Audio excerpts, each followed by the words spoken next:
দীর্ঘদিন বন্ধ থাকার পর আবার খুলতে যাচ্ছে মালয়েশিয়ার শ্রম বাজার। তবে কর্মী যাওয়ার আগেই শুরু হয়েছে সিন্ডিকেট বিতর্ক। দেশটির অনলাইন ব্যবস্থায় 25 রিক্রুটিং এজেন্সির তালিকা প্রকাশ করা হয়েছে। জনশক্তি রফতানিকারক ও বিশ্লেষকরা বলছেন, সিন্ডিকেটের কারণে বারবার ক্ষতিগ্রস্ত হয়েছে মালয়েশিয়ার শ্রম বাজার। কর্মীদের গুনতে হয়েছে বাড়তি অর্থ। এ থেকে সরকারের শিক্ষা নেওয়া উচিত। এদিকে প্রবাসী কল্যাণ মন্ত্রী জানিয়েছেন, 25 এজেন্সির বিষয়ে মালয়েশিয়া সরকার এখনো কিছুই জানায়নি। দু একদিনের মধ্যে বিষয়টি স্পষ্ট হবে।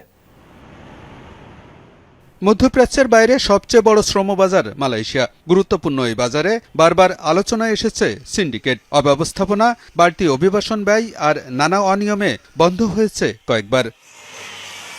ভিসা বাণিজ্য, চাহিদার অতিরিক্ত কর্মী প্রেরণ এবং বাড়তি অভিবাসন ব্যয়ের অভিযোগে সবশেষ 2024 সালে বন্ধ হয়ে যায় মালয়েশিয়ার শ্রমবাজার। এরপর আবারও চালুর চেষ্টা করে সরকার। অন্তর্বর্তী সরকারের পর বর্তমান সরকারও সেই চেষ্টা অব্যাহত রাখে। তবে এতে গতি পায় প্রধানমন্ত্রী তারেক রহমানের সফরের পর। উপদেষ্টা মাহাদি আমিন জানিয়েছিলেন, চলতি মাসের শেষ সপ্তাহে শুরু হতে পারে কর্মী যাওয়া। তবে মালয়েশিয়ার শ্রমবাজার খোলার আগেই আলোচনায় সেই সিন্ডিকেট প্রথা। 25 রিক্রুটিং এজেন্সির তালিকা প্রকাশ করেছে দেশটির অনলাইন কর্মী ব্যবস্থাপনা পদ্ধতি FWCMS। যদিও এবার সিন্ডিকেট মুক্ত রাখার ঘোষণা ছিল সরকারের কর্তা ব্যক্তিদের। সীমিত এজেন্সি কর্মী পাঠানোর সুযোগ পেলে শ্রমবাজারটি আবারও ঝুঁকিতে পড়বে বলেও মনে করেন জনশক্তি রপ্তানিকারকদের একটি পক্ষ, যদিও এ নিয়ে ভিন্ন মত আছে। আগের মতো সিন্ডিকেটের মাধ্যমে শ্রমবাজার খোলা হয় তাহলে কিন্তু এটা বাজারটা দীর্ঘদিন সাস্টেইন করবে না। আগের মতো আবার বন্ধ হয়ে যাওয়ার সম্ভাবনা থাকবে এবং শ্রমিকেরা কিন্তু অতিরিক্ত খরচ কিন্তু আগের মতোই দিতে হবে এবং তার চেয়েও বেশি দেওয়া লাগতে পারে এবং সর্বোপরি সরকারের এবং দেশের ভাবমূর্তি কিন্তু ক্ষুণ্ণ হবে। এই যে লাইসেন্সের তালিকা আমরা দেখতে পাচ্ছি, সেটা মালয়েশিয়া গভর্নমেন্টের পক্ষ থেকে এটা করা। এটাকে আমরা সিন্ডিকেট না বলে এটাকে আমরা যদি প্রসেসিং সেন্টার বলি, তাহলে কিন্তু সমস্যার সমাধান অলমোস্ট হয়ে যায়। সকল ব্যবসায়ী এখানে ব্যবসা করতে পারবে এই প্রসেসিং সেন্টারের মাধ্যমে।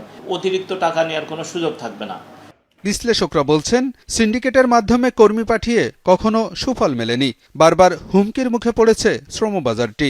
ভোগান্তিতে পড়তে হয়েছে কর্মীদের, গুনতে হয়েছে বাড়তি অভিবাসন ব্যয়। তাই একটি স্বচ্ছ নিয়োগ পদ্ধতির মাধ্যমে মালয়েশিয়ায় কর্মী পাঠানোর পরামর্শ তাদের। সিন্ডিকেটের মাধ্যমে যেন এই মালয়েশিয়ার বাজারে শ্রমিক না পাঠানো হয়, যেখানে আমাদের শ্রমিকরা ক্ষতিগ্রস্ত হচ্ছে। একটা স্বচ্ছ এবং জবাবদিহিমূলক রিক্রুটমেন্ট সিস্টেম তৈরি করা উচিত, যেখানে কোনো সিন্ডিকেট লাভবান হবে না, বরং একজন অভিবাসী কর্মী লাভবান হবে। প্রবাসী কল্যাণ মন্ত্রী জানিয়েছেন, 25টি রিক্রুটিং এজেন্সির বিষয়ে মালয়েশিয়া সরকার এখনো কিছু জানায়নি। এ বিষয়ে যোগাযোগের চেষ্টা চলছে। শর্ত পূরণ করা সব এজেন্সিকে যুক্ত করতে তারা সচেষ্ট বলেও জানান তিনি। এটা যতক্ষণ পর্যন্ত তারা গভর্নমেন্ট থেকে কোনো ডিক্লারেশন না আসবে, ততক্ষণ পর্যন্ত তো আমরা কোনো কিছু বলতে পারবো না অ্যাডভান্স। আগামীকাল অথবা পরশু এর মধ্যে মালয়েশিয়ান গভর্নমেন্ট থেকে যে আমরা যে প্রস্তাব দিয়েছি, সেই প্রস্তাব আলোকে ইনশাআল্লাহ ওদের থেকে যে সরকার সিদ্ধান্ত আসবে, আমরা আমাদের জায়গায় অটল রয়েছি। বয়সলের মাধ্যমে তো যাবেই, যারা বয়সল ইজ ওপেন থাকবে, দূষণের যারা এগুলা বাতিল, এরার পরে যেগুলো থাকবে সবকেই ওই অফিসিয়ালি মালয়েশিয়ান গভর্নমেন্ট থেকে যে এটাকে কাপ করতে, এরা সবাই ব্যবসা করতে পারবে ওপেন। স্বল্প অভিবাসন ব্যয় মালয়েশিয়ায় কর্মী পাঠানো তাদের মূল লক্ষ্য বলেও জানান প্রবাসী কল্যাণ মন্ত্রী। যতটুকু কমানো যায়, এটাই তো আমাদের main target. Alamgir Hossain, Jamuna news, Dhaka.